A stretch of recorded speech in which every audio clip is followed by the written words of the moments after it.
The 7 Ages of Man. The poem The 7 Ages of Man is a part of the play As You Like It, where Jacques makes a dramatic speech in the presence of the Duke in Act 2, Scene 7. Through the voice of Jacques, Shakespeare sends out a profound message about life and our role in it. Shakespeare's 7 Ages of Man. All the world's a stage. And all the men and women merely players. They have their exits and entrances. And one man in his time plays many parts. His acts being 7 ages. At first the infant, mewling and puking in the nurse's arms.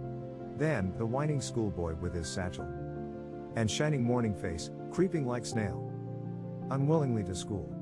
And then the lover, sighing like furnace, with a woeful ballad made to his mistress' eyebrow.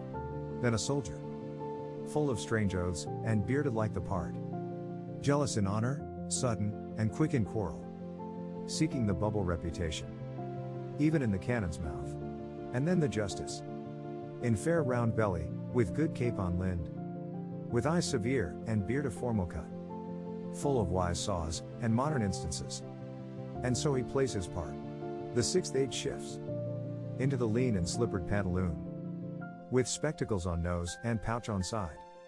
His youthful hose well salved, a world too wide for his shrunk shank, and his big manly voice, turning again towards childish treble, pipes, and whistles in his sound. Last scene of all that ends this strange eventful history is second childishness and mere oblivion. Sans teeth, sans eyes, sans taste, sans everything. In this drama of life, each one of us plays 7 distinct roles.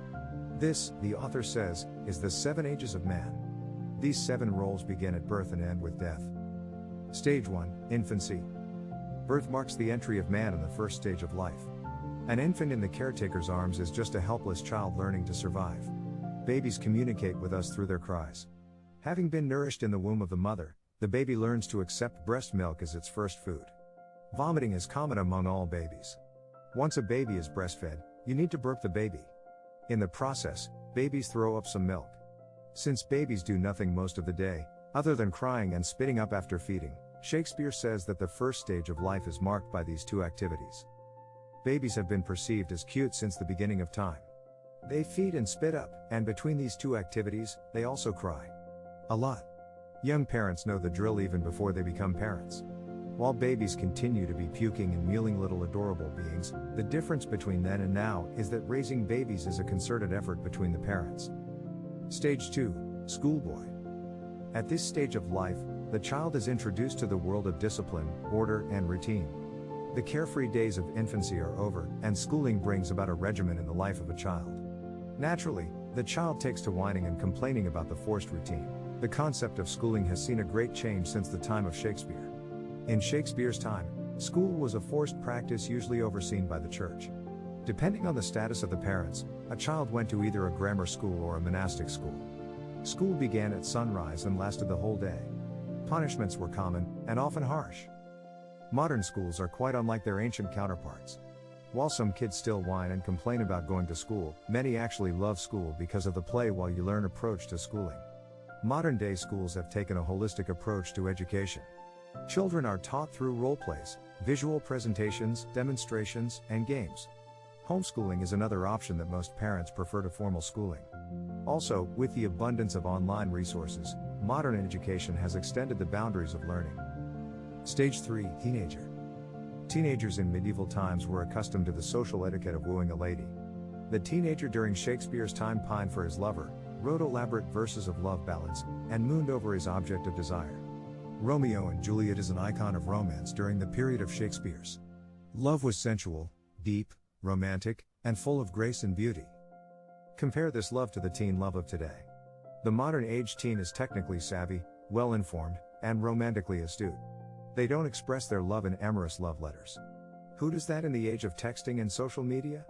Relationships are not as elaborate or romantic as they were for the medieval teenager. The youth of today is far more individual-centric and independent than those in Shakespeare's time. Back in those days, relationships were nurtured towards matrimony.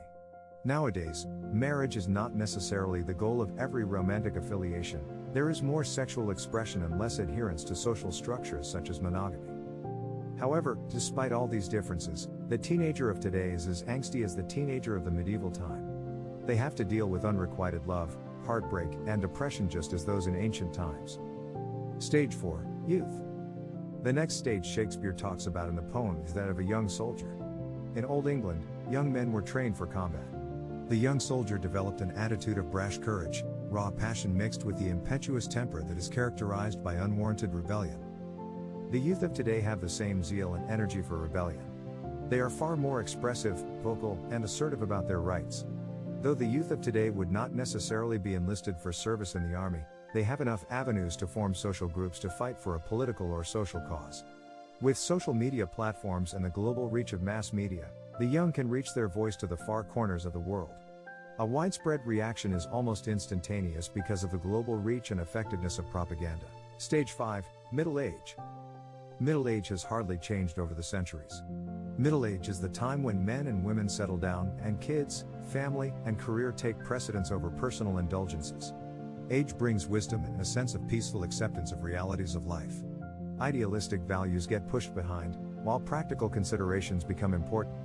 While the middle-aged man and woman of today have more options to further personal or professional interests, perhaps the medieval middle-aged man had fewer such options, and, not surprisingly, even less so the medieval woman. Stage 6, Old Age. In medieval times, life expectancy hovered around 40, and a man of 50 would consider himself lucky to be alive. Depending on the social or economic class of the person, old age could be harsh or at best, ambivalent.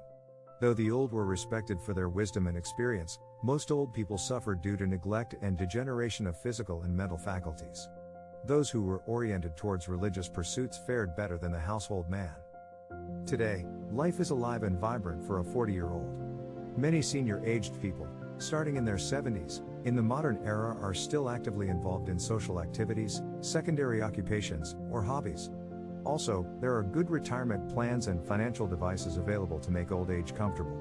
It is not so uncommon for a healthy and young at heart senior citizen to go on a trip around the world, enjoy gardening or golf, or even continue to work or pursue higher education if they so desire. Stage 7, Extreme Old Age. What Shakespeare talks about in this stage of man is an extreme form of aging, where the person is no longer able to perform basic tasks such as bathing, eating, and going to the toilet. Physical frailty and incapacity no longer allow them the freedom to live unassisted. During Shakespeare's time, it was quite okay to treat old people as senile. In fact, in the Elizabethan era, where enslavement and discrimination against women were highly prevalent, ageism was hardly considered a problem. Old people were treated as little children, and as Shakespeare describes this stage as a second childhood, it was socially acceptable to treat the old with disdain. Today's modern society is more humane and sensitive to seniors.